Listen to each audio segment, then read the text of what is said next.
good, people? So, we are almost 2 months away from the filming of The Price of Peace, which is very good. I am super excited for the cast, the crew. It takes a lot of organization, and it's just me and my AI assistant that basically runs my production company. Quiet as kept. My AI assistant writes my emails, which I proofread. Somebody says something kooky, my AI assistant vets it properly and responds. That's how we do things over here. My AI assistant gives legal advice. My AI assistant does all of that. I have 2 AI assistants.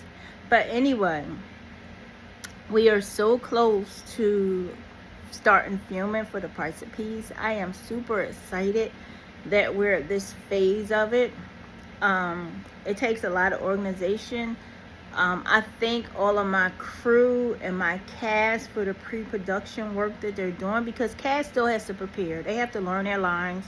So it's a falsehood to think that cast does not prepare. I don't want a cast that doesn't prepare. I don't want somebody to walk on set that does not know their lines, that has not inhaled the character, that does not know everybody don't have to know the story. It depends on your character, but if you're a main character, you absolutely should know the story, what it's about.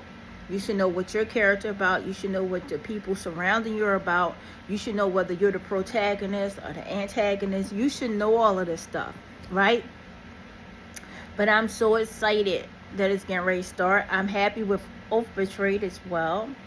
All the lead roles are cast except for First Lady Lawrence, but everything else is cast.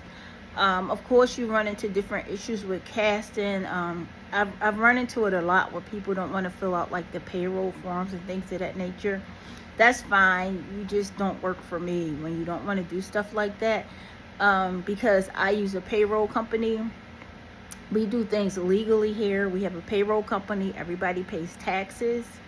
If you're a 1099 crew member, you are reported to the IRS. Any wages you make from my production is not hidden. It's not a secret. The wages are reported to the IRS.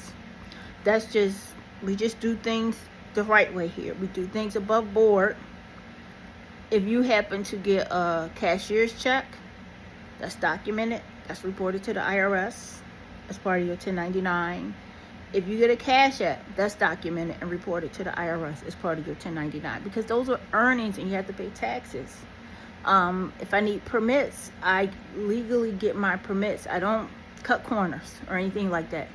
Proper insurance, I make sure I have the proper insurance. I've never used children on set, but if I were to, I would make sure that I get the proper permits for that.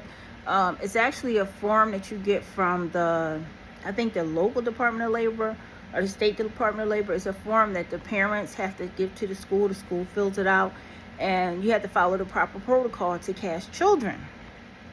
It's not just a thing of, oh, I cast this child and they show up a set. No.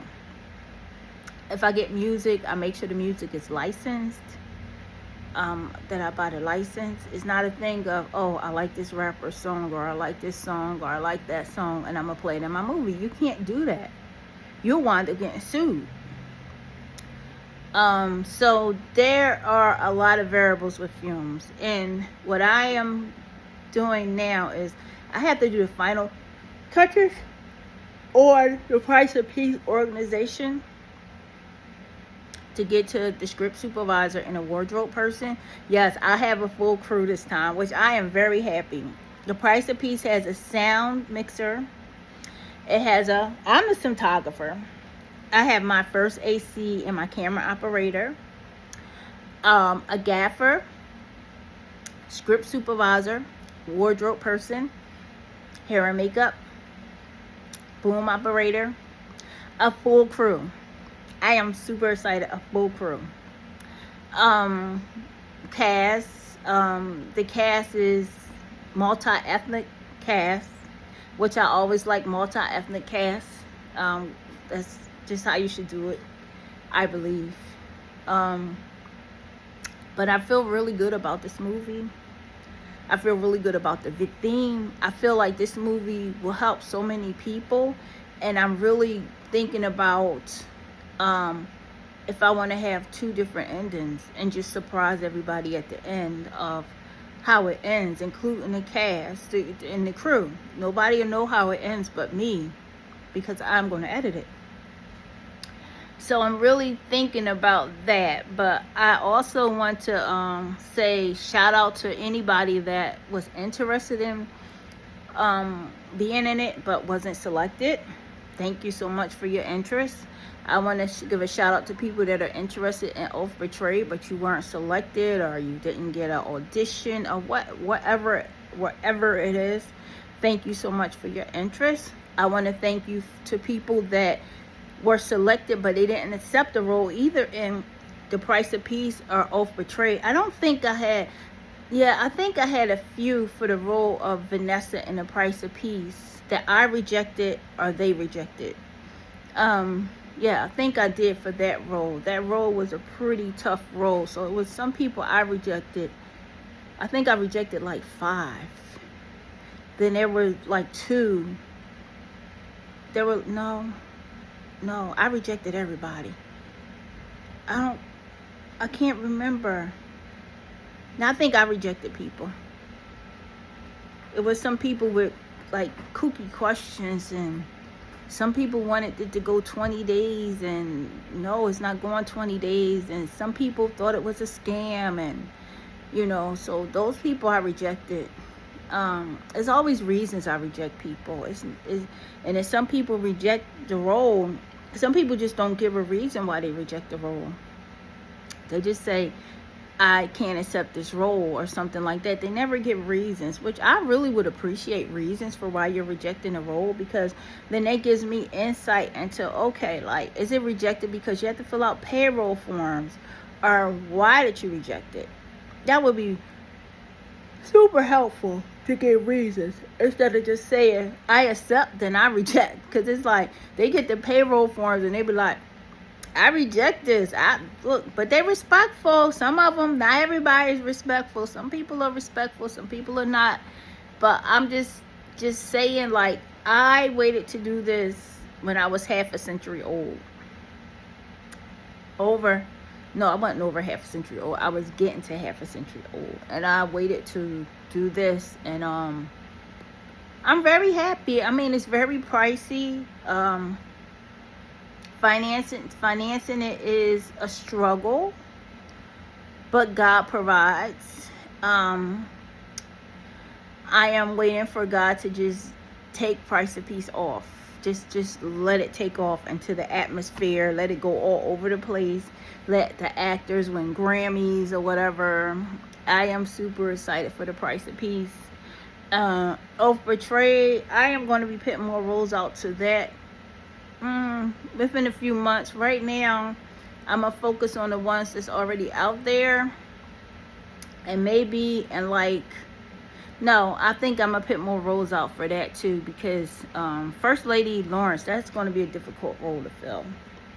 First Lady Lawrence, somebody rejected that role already, and then I rejected the next person. So that role is going to be a little bit difficult to fill. And the person that initially was offered it, that rejected it, she didn't say why she rejected it, and I didn't ask her why she rejected it, because people had their own reasons. And I believe a lot of those reasons are payroll forms, because a lot of indie films out here paying people cash. And you ain't supposed to be paying these people cash. When the IRS come looking for you, don't say I didn't tell you. You ain't supposed to be paying these people cash out here. Or at least if you are paying cash, you need to be reporting it to the IRS. You need to be reporting it to the IRS. You need to be reporting it to the state. And you need to be reporting it locally. Because people are supposed to pay their taxes. So y'all out here paying people cash. You stop paying people cash and you hire a payroll company. A payroll company is not that expensive to hire. Hire a payroll company, do things correctly. Now, I know payroll companies, they actually charge taxes on top of what you're already paying. So you're paying taxes on top of it. The people are paying taxes out their paycheck. It can get a bit expensive, but again, you don't want the IRS coming knocking at your door. But I just wanted to get on here and just say how I am super excited about the price of peace. Thank you.